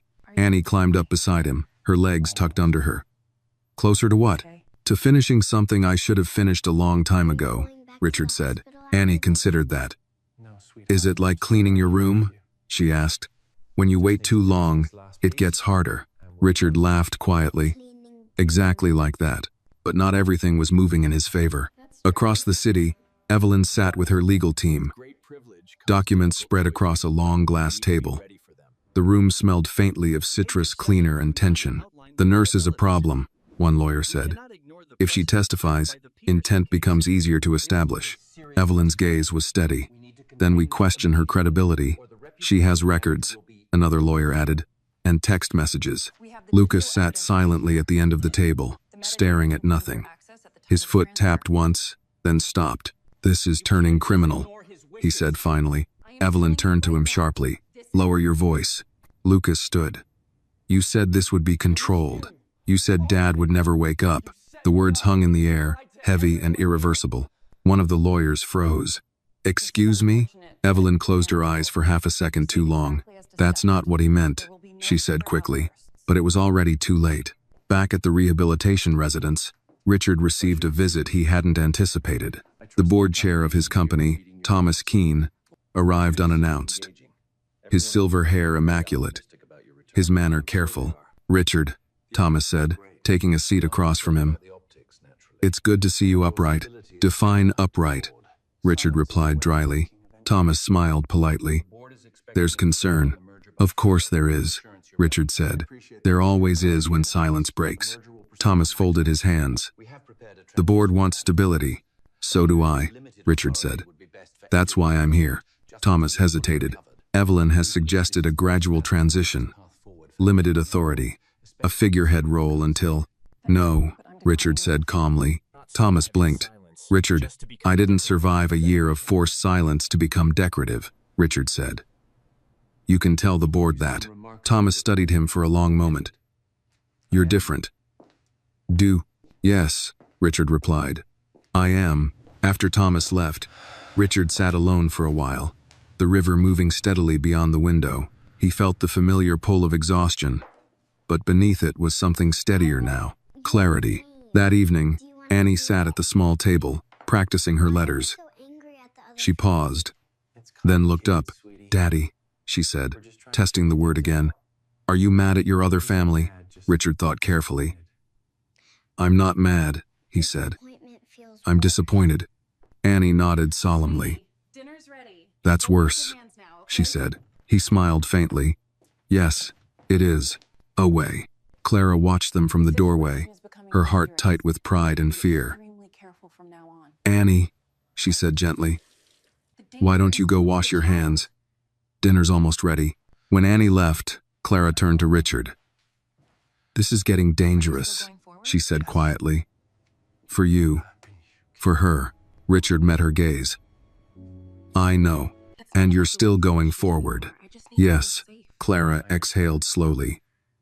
"Then we need to talk about protection. Not legal. Emotional." Richard nodded. "Tell me." "She's strong," Clara said, "but she's still a child. If this becomes public, if her name gets dragged into it—" "It won't," Richard said firmly. "I won't let that happen." Clara searched his face. "Can you promise that?"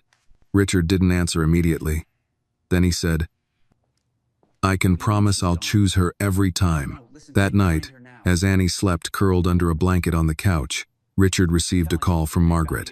"It's moving faster," she said. "The district attorney's office has requested preliminary findings." "Never dime." Richard closed his eyes. "And Evelyn?"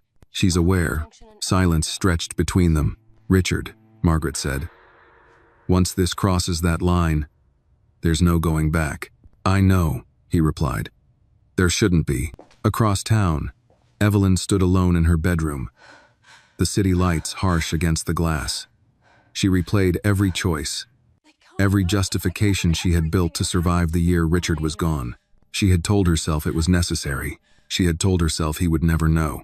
Now, the truth was standing up, learning to walk again, and it was coming for her. At the rehabilitation residence, Richard sat awake long after everyone else slept. He listened to the quiet breathing of his daughter in the next room, the steady rhythm of life continuing despite everything. For the first time, the cost of truth did not frighten him. What frightened him was the thought of turning away again, and he would not do that. Not this time. The first headline appeared 2 days later. It was small, buried halfway down a financial news site, written in cautious language that avoided accusations but hinted at fractures beneath the surface. Questions raised about Hale Industries' governance during CEO's incapacity. Richard read it once. Then again, Margaret stood near the window, arms crossed. "This is the soft launch," she said. "They're testing public reaction." "And?" Richard asked. "So far, neutral," she replied. "But that won't last." Richard handed the tablet back. "It never does." That morning, Annie stayed home from school. Clara had insisted. "Just for today," she said, packing a small lunch. There were reporters outside the gate this morning. Richard felt a flicker of anger, controlled, directed. They won't get near her. I know, Clara said, but she doesn't need to see it yet. Annie sat on the rug, coloring quietly, humming to herself. She looked up.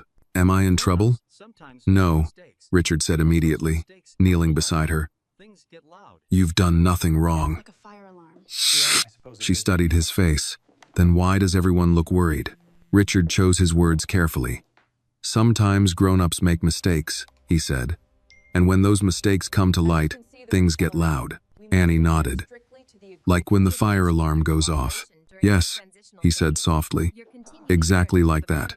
By noon, the second headline hit. This one named names. Not accusations, not yet, but enough to force responses. Hale Industries released a brief statement, affirming confidence in its leadership and cooperation with any inquiries. Evelyn's words, polished, impersonal. Richard recognized the voice even without hearing it. That afternoon, Margaret returned with news that made the room feel smaller. The district attorney has opened a preliminary criminal review, she said. It's not public yet. Clara's hand tightened around her coffee mug. Criminal? Margaret nodded. Potential medical interference, financial coercion, elder abuse statutes may apply. Richard closed his eyes briefly. He had expected this, prepared for it. Still, the weight settled in his chest. And Lucas? He asked. Margaret hesitated. His name is in the file. Silence followed. From the hallway came the sound of Annie's laughter as she watched a cartoon on Clara's phone, blissfully unaware of how quickly the world was shifting. That evening, Evelyn requested a meeting. Not at home, not at the office. Neutral ground. A private conference room at a law firm downtown. Margaret advised against it. Clara didn't hide her fear. Richard went anyway. Evelyn arrived first. She looked composed, as always. Perfectly tailored suit, hair immaculate. But something in her posture had changed. A tension she could no longer smooth away. You look stronger, she said as he entered. I am, Richard replied, taking the seat across from her. They studied each other in silence for a moment.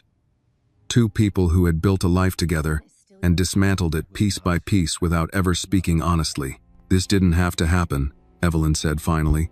No, Richard agreed. It didn't. You're tearing everything apart, she said, her voice tight. The company, the family, our reputation. Richard leaned forward slightly. You tore it apart when you decided my silence was convenient. Evelyn's jaw tightened. I did what I had to do. So did I, he said. She looked away. Lucas is terrified. Richard exhaled slowly. He should be. Evelyn's eyes snapped back to him. He's your son. Yes, Richard said. And that's why I won't lie for him. The words landed hard. This will destroy him, Evelyn said. Then maybe, Richard replied quietly. It will finally force him to grow up. They left without resolution. That night, Richard returned to the rehabilitation residence, exhausted in a way no therapy session had ever caused. He found Annie asleep on the couch, her head resting on Clara's shoulder, the folded paper clutched loosely in her hand. He watched her breathe for a long moment. This was the line. Everything on one side of it had been silence and endurance. Everything on the other would be conflict. The next morning, the press found its voice. Speculation hardened into questions. Questions sharpened into accusations. Pundits debated morality, legality, loyalty. Evelyn released another statement. Lucas went silent. And then, someone leaked the hospital report. Not the altered one. The original. Richard read it standing by the window, his reflection faint in the glass. The medical language was cold, precise, damning. This was no longer a corporate scandal. This was a crime. Margaret called an emergency meeting. Lawyers, security consultants, crisis managers. Richard listened, then raised a hand. I'm done hiding, he said. Margaret looked at him sharply. What are you saying? I'm saying I'll testify, Richard replied. Publicly, fully. Clara's breath caught. Richard, I know, he said. But this ends with the truth. Not spin, not delay. That afternoon, Annie overheard more than anyone realized. She stood at the edge of the room, unnoticed, listening as adults spoke in hushed, urgent tones. Are they mad at you? She asked Richard later. No, he said gently. They're afraid. Of what? He knelt in front of her, meeting her eyes.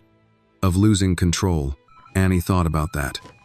You don't need control to be good, she said. You just need to be there. Richard swallowed hard.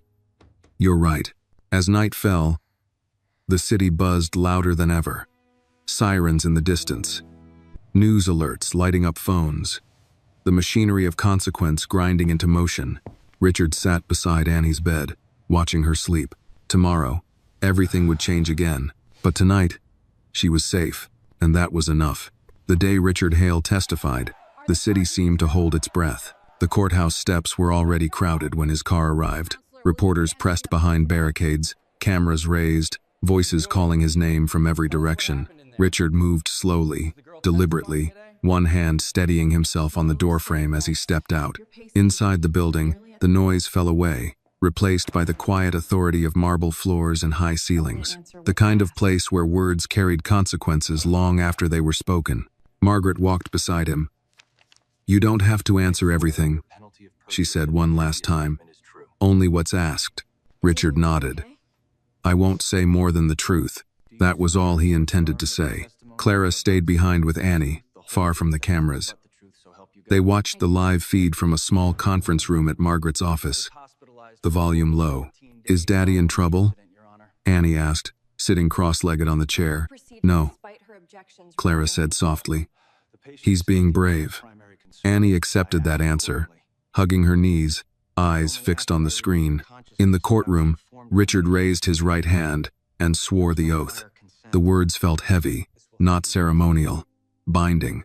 The prosecutor's voice was calm, measured. Mr. Hale, how long were you hospitalized prior to regaining consciousness? 11 months and 3 weeks, Richard replied. And during that time, were you able to communicate consent or refusal for medical treatment? No. Were you aware that medications not listed in your approved treatment plan were administered? Richard paused. Not until after I woke up. A murmur rippled through the room. He answered question after question without embellishment. About the drink his son had handed him that night. About the sudden collapse. About waking to a world rearranged without his knowledge. Then came the hardest part. Did you believe, the prosecutor asked, that your condition was prolonged intentionally? Richard inhaled slowly. Yes. By whom?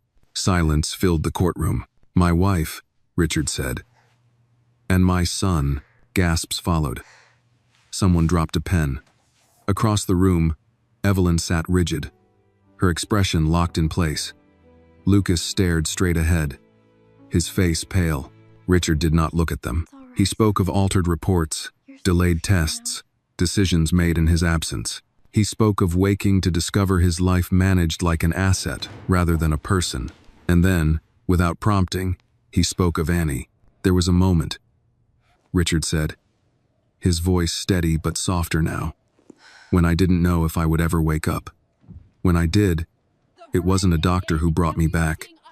It was a child, my daughter. The judge raised a hand. Mr. Hale, please keep your responses limited to, this is relevant, Richard said gently, because it explains motive and truth. Is not a disease. He described a 6-year-old girl whispering her mother's name, described memory returning not through medicine, but through love and recognition. When he finished, the room was silent. Outside, headlines shifted in real time. Inside Margaret's office, Clara covered her mouth as tears slid down her cheeks. Annie leaned forward. That's me, she whispered. Yes, Clara said, pulling her close. That's you. By evening, the district attorney announced formal charges. Evelyn Hale was charged with conspiracy and medical interference. Lucas Hale with aggravated assault and coercion. Bail hearings were scheduled. Assets frozen pending investigation. The fall was swift. At the rehabilitation residence that night, Richard returned, drained but resolute. His body ached. His mind felt raw. Annie ran to him as soon as he walked in, wrapping her arms around his waist. You did good, she said firmly. He laughed quietly, kneeling to hug her back. I hope so. And Clara watched them, relief and fear tangled together. You changed everything today, she said. Richard nodded. For better or worse? Better, Annie said immediately. Because you told the truth. Later, when Annie was asleep, Richard and Clara sat in the dim living room, the city lights reflecting off the river. What happens now? Clara asked. Now, Richard said, comes the long part. Court dates, arguments, people trying to rewrite what's already been said. And us? Richard turned to her. Us stays steady. He paused, then added, but there's something else. Clara looked at him. I want to make this official, Richard said. Not just emotionally, legally. Annie deserves certainty. Clara's breath caught. Adoption? Yes, he said. As soon as the court allows it. Clara nodded slowly, overwhelmed. She's already yours. I know, Richard said. I just want the world to recognize what she already knows. It is Dateway. Across town, in a quiet holding room, Lucas sat alone, hands shaking. For the first time in his life, there was no one left to shield him. Evelyn stared at the wall, her composure finally fractured. The weight of her choices settling in, and somewhere between those two worlds, a line had been drawn. The truth was out, the damage was done. But for Richard Hale, sitting beside a woman who had protected his daughter when he failed to, listening to the soft breathing of a child who had brought him back to life, one thing was certain. Whatever came next, he would face it awake. The city did not forgive quickly. In the days following Richard Hale's testimony, New York moved with its usual speed. But beneath the surface, conversations slowed, sharpened, and took on weight. People who had once spoken his name with admiration now spoke it with caution. Not because he had fallen, but because he had survived. Survival unsettled people. Richard remained at the rehabilitation residence. Though his doctors confirmed what he already felt in his bones, he no longer belonged there. His strength was returning faster than expected. He walked without assistance now. Slowly, yes, but steadily. Power, he was learning, was not about how fast you moved. It was about whether people adjusted their pace when you entered the room. That morning, Margaret arrived with a thick folder under her arm. Family court, she said, setting it down. Emergency hearing granted. Limited press access. Richard nodded. Good. Clara sat across from them, hands folded tightly in her lap. Annie was at school intentionally so. This was not a room for a child, even one as perceptive as her. Margaret flipped open the folder. Evelyn's legal team is arguing temporary custody rights based on biological lineage. Clara stiffened. She never once tried to see Annie. I know, Margaret said. But arguments don't have to be true to be dangerous. Richard leaned forward. And Lucas? He's been advised to remain silent. Margaret replied. Criminal counsel only. No family appearances. Richard absorbed that quietly. The judge assigned to the case, Margaret continued, is known for one thing above all else. Which is? Richard asked. She prioritizes stability for the child, Margaret said. Not money, not blood. Consistency. Clara exhaled slowly. Then Annie stays with us. Yes, Margaret said, if we present it correctly. I will debility. That afternoon, Richard picked Annie up from school himself for the first time. The security detail stayed discreetly back, far enough that Annie wouldn't notice. She ran toward him as soon as she saw him. Backpack bouncing, hair slightly undone. You came, she said. I told you I would, Richard replied. She took his hand without hesitation. It fit there now, naturally, as if it always had. As they walked, she looked up at him. Some kid said my dad was on the news. 8. Richard's steps didn't falter. And what did you say? I said, yeah. He tells the truth, Annie replied. Richard felt something tighten in his chest, not pain, not fear, but a quiet, overwhelming gratitude. That was a good answer, he said. That night, Richard couldn't sleep. He sat at the desk in his room, reviewing old documents he'd had transferred from storage letters, emails, handwritten notes he'd written years ago and never sent. Pieces of a man who had always meant to do better tomorrow. Tomorrow had come late. Across the city, Clara lay awake too. She stared at the ceiling of the small apartment she still hadn't given up. Despite now living mostly with Richard, it was her anchor. Proof she had survived before. and could again if she had to. She thought about the hearing, about Evelyn's lawyers, about the way the world tended to look at women like her help, mistress, inconvenience, never mother, never protector. A knock sounded softly at the door. She opened it to find Richard standing there, jacket over his arm. "I couldn't sleep," he said. "Neither could I," Clara replied. They sat at the small kitchen table, the one Clara had eaten at for years with Annie. Just the two of them. The familiarity grounded her. "I should have fought harder," Richard said suddenly. Clara looked at him. "For what? For you? For her? For the truth?" He said. "I let fear make me passive." Clara met his gaze. "And I let survival make me quiet. We both did what we had to do." He nodded slowly. "But now?" "Now," Clara said. "We don't." The hearing took place 2 days later. No cameras inside. No grand speeches. Just facts. Presented carefully and without drama. Richard testified again, not as a victim this time, but as a father. He spoke about Annie's routines, her school, her favorite foods, the way she slept with the door cracked open and the light on low, the songs she hummed when she was nervous. Clara testified next. She spoke about nights without heat, about choosing between medicine and groceries, about protecting Annie from questions she wasn't ready to answer. She did not cry. Evelyn did.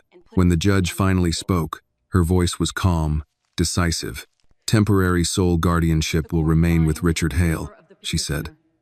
"With primary residence shared with Clara Bennett as the child's custodial parent to date." Clara's hands trembled. Richard closed his eyes. "Miss Bennett," the judge continued, "your role in this child's life is clear and significant. The court recognizes that. It was not adoption, not yet, but it was acknowledgement." Outside the courtroom, Annie waited, feet swinging nervously from a chair too big for her. When she saw them emerge, she jumped up. "Did I win?" she asked. Richard knelt in front of her. "You already had," he said. She smiled, wide and relieved, and wrapped her arms around his neck. Later that evening, back at the residence, Annie fell asleep early, exhausted from holding her breath all day without knowing it. Richard and Clara stood by the window, watching the river glow under the city lights. "They won't stop," Clara said quietly.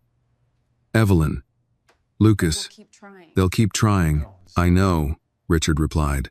"And you're ready for that?" Richard looked toward the bedroom where Annie slept. "I've never been more ready for anything." It is no. For the first time since waking up, the future no longer felt like a threat. It felt like responsibility, and Richard Hale intended to meet it fully awake. The calm did not last. It never did. 2 weeks after the family court ruling, the first formal appeal was filed. Evelyn's attorneys challenged the temporary guardianship, citing procedural concerns and questioning Clara's role not as a mother, but as a legal presence. It was subtle, carefully worded, meant to sound reasonable. Richard read the filing once, then handed it to Margaret without comment. "They're shifting strategy," Margaret said. "Less emotion, more doubt." "Id now." "About Annie?" Richard asked. "About Clara," Margaret replied. Richard's jaw tightened. "Then they've miscalculated." Clara felt it before anyone told her. The looks at Annie's school changed first. Not hostile, curious. Parents who had once smiled easily now watched a little longer, listened a little harder. One afternoon, a school administrator asked Clara to step into the office. "Nothing serious," the woman said quickly. "Just routine questions." But the questions weren't routine. They asked about Clara's work history, her housing stability, her plans, should circumstances change. Clara answered calmly, her voice steady. But when she left the building, her hands shook. That night, she told Richard everything. "They're laying groundwork," she said quietly. "They want to make me look temporary." Richard listened without interrupting. "They won't take her from you," he said when she finished. "I know," Clara replied. "But they can try to scare her." Richard stood. "Then we move first." Within days, Margaret filed motions of her own. Character affidavits, school reports, letters from doctors, teachers, neighbors, people who had known Annie long before headlines ever did. The narrative shifted again, not overnight, but steadily. Meanwhile, the criminal case advanced. Lucas was offered a plea deal. reduced charges in exchange for testimony. Richard learned about it from Margaret on a rainy morning that matched his mood. He hasn't accepted, she said. Yet. Richard looked out at the river, gray and restless. He will. And if he does? Margaret asked. Then we hear the truth from his mouth, Richard replied. Not filtered through lawyers or family loyalty. That evening, Richard told Annie he would be gone the next day. Court again? She asked. Yes, he said. She nodded solemnly. I'll draw you something brave. She handed him a folded paper later that night. A picture of 3 stick figures holding hands. One labeled Daddy, one Mommy, one me. Richard stared at it for a long time after she went to bed. Across town, Lucas sat alone in a holding room, staring at his reflection in a scratched metal mirror. He looked older than he was, tired, stripped of entitlement. The deal sat on the table in front of him. He thought about the night he'd poured the pills into the glass. How easy it had felt. How justified. He thought about the year after living large, spending freely, believing silence was permanent. And he thought about Annie, the child whose presence had undone everything. He signed. The testimony was sealed at first. Then it wasn't. When Lucas took the stand, his voice shook. He tried to maintain control, but the facts stacked too neatly against him. He admitted to altering medications, to coordinating with Evelyn, to assuming his father would never wake. Evelyn watched from the gallery, her face unreadable. When it was over, she stood slowly and walked out without looking back. That night, Clara found Annie sitting on her bed, unusually quiet. What's wrong? Clara asked gently. Kids at school said my brother is bad, Annie said. They said he hurt Daddy. Clara sat beside her, heart aching. Your brother made a very serious mistake, she said carefully. But that doesn't mean you have to carry it. Annie frowned. I don't like when people whisper. I know, Clara said, pulling her close. Neither do I. The next morning, Richard made a decision he had been delaying. He called a press conference, not to speak about the case, to speak about Annie. Standing at the podium, he looked thinner than before, but steadier. Awake in every sense of the word. I will not discuss ongoing legal matters today, Richard said, but I will say this. He paused, letting the room quiet. My daughter is 6 years old. She did not choose any of this. She is not a symbol, a headline, or a bargaining chip. She is a child. Cameras flashed. Anyone who uses her story without her consent will answer to me, Richard continued. And anyone who threatens her peace will find they have greatly underestimated how awake I am. That statement traveled faster than any accusation. The tone changed again. That night, Richard came home late. Annie was already asleep. Clara sat at the table, waiting. You didn't have to do that, she said. Yes, Richard replied, sitting across from her. I did. She searched his face. You're closing doors. I'm opening the right ones, he said. Outside, the city moved on, indifferent and relentless. Inside, a family held steady against the noise. The final hearing loomed ahead, and this time, everyone knew it would decide more than custody. It would decide what justice looked like when truth refused to stay quiet. The final hearing took place on a clear morning, the kind that made the city look honest, almost forgiving. Richard arrived early, not because he was anxious, though he was, but because he wanted to walk Annie to school first. The hearing would decide permanence, but routine mattered more than speeches now. Annie wore her favorite sweater, the one with the faded stars. She held Richard's hand all the way to the gate. Will you be back before dinner? She asked. Yes, he said. And no matter what happens today, I'll come get you. She searched his face, then nodded. Okay, I trust you. Those words stayed with him as he walked away. Inside the courthouse, the atmosphere was quieter than before. Fewer reporters, fewer whispers. Everyone already knew the shape of the truth. Today was about deciding what to do with it. Evelyn sat on one side of the room, her legal team smaller now. She looked tired, not defeated, just worn thin by a battle she could no longer control. Lucas was not present. His testimony had sealed his fate. His absence spoke louder than his presence ever could have. Richard sat beside Clara.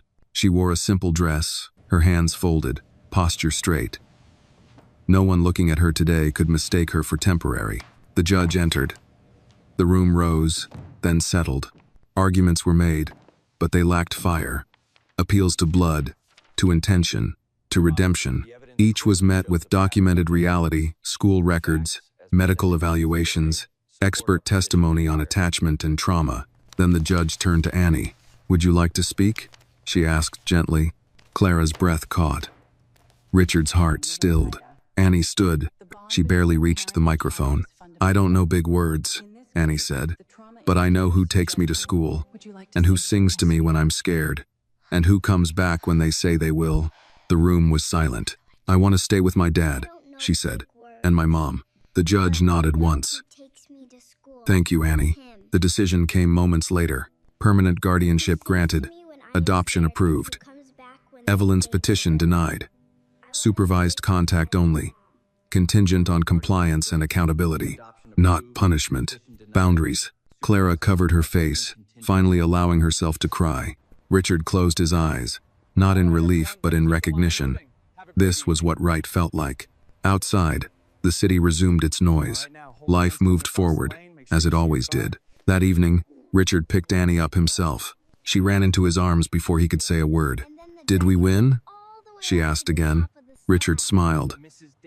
"Yes," he said. "We did." They went home together. Dinner was simple. Mac and cheese, apples, laughter that came easily now, without checking the room for danger. Later, as Annie slept, Richard stood in the doorway of her room, watching her chest rise and fall. Clara joined him quietly. "She's safe," Clara said. "Yes," Richard replied. "She is."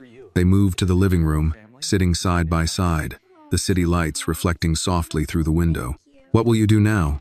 Clara asked. Richard thought for a moment. "Be present," he said, "and earn what I've been given." Clara smiled. "That's enough." Weeks passed. The criminal cases concluded. The company stabilized under leadership. Richard rebuilt slowly, intentionally. Power shared instead of hoarded. Silence replaced by systems that couldn't be bent so easily again. Annie started piano lessons. She wasn't very good yet. She loved it anyway. Sometimes she asked about the past. Sometimes she didn't. One evening, she handed Richard a new song she'd written with help from her teacher. The lyrics were uneven, the melody simple, but the last line stopped him cold. "I was lost, but someone heard me. I was quiet, but someone stayed.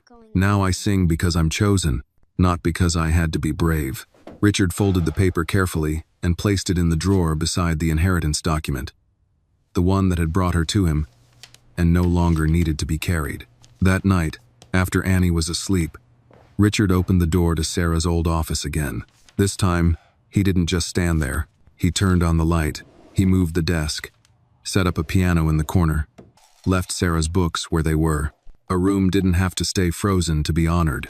Later, he checked on Annie one last time. "Welcome home," he whispered, not as a promise, as a fact. And for the first time in a long time, the house was quiet in the way that meant peace, not absence. Richard Hale had lost a year of his life, but he had gained something far rarer. A second chance, fully awake. The story reminds us that true justice is often quiet, patient, and deeply human.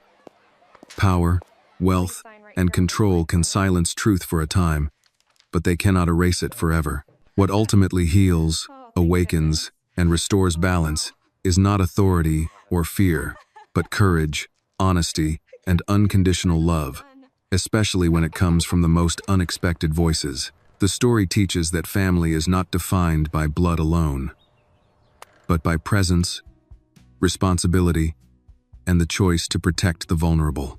And above all, it shows that standing up for what is right, even when it is painful or late, can still change lives, mend broken souls, and offer a second chance to those brave enough to stay awake and face the truth. This video is a work of fiction created with the assistance of artificial intelligence. All characters, events, and situations are not real and do not represent any actual people or true stories. The content is intended for storytelling and emotional illustration only.